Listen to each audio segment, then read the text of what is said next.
বাংলাদেশে বর্তমানে যে সংস্কার কেন্দ্রিক আলোচনা চলছে, জাতীয় নাগরিক পার্টি মৌলিক সংস্কারের যে রূপরেখা স্থাপন করেছে সেই বিষয়ে বিভিন্ন রাজনৈতিক দল এবং সুশীল সমাজের প্রতিনিধিরা তাদের বক্তব্য পেশ করেছেন।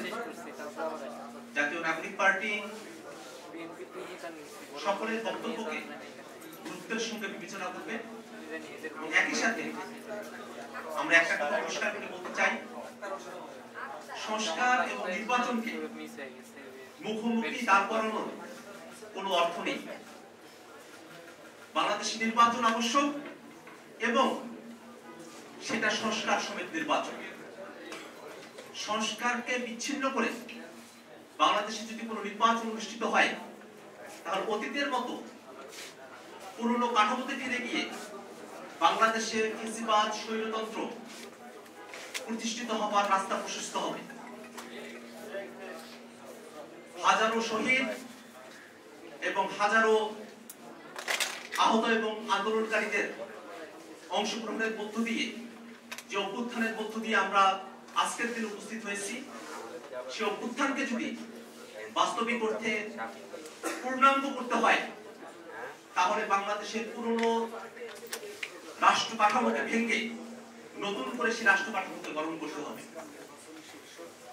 বাংলাদেশে বিদ্যমান কাঠামোতে প্রধানমন্ত্রীকে যে একচ্ছত্র ক্ষমতা এবং কর্তৃত্ব প্রদান করা হয়েছে তার মধ্য দিয়ে সাংবিধানিক প্রক্রিয়াতে একজন প্রধানমন্ত্রী স্বৈর শাসকে পরিণত হওয়ার সুযোগটা রয়ে গেছে।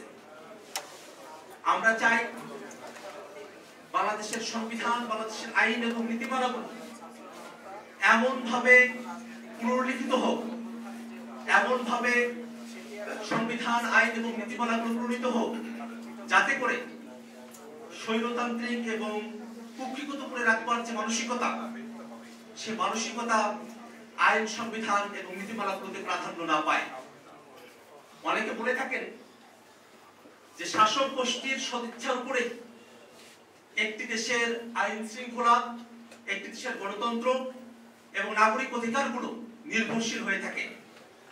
এটা যেমন সত্য, শাসক গোষ্ঠীর সদিচ্ছা খুবই গুরুত্বপূর্ণ একটা বিষয়, কিন্তু শাসক গোষ্ঠীর যে আইন, বিধান, সংবিধানের মধ্য দিয়ে নাগরিকের অধিকার, গণতন্ত্র সুরক্ষিত করবে, সেগুলো যদি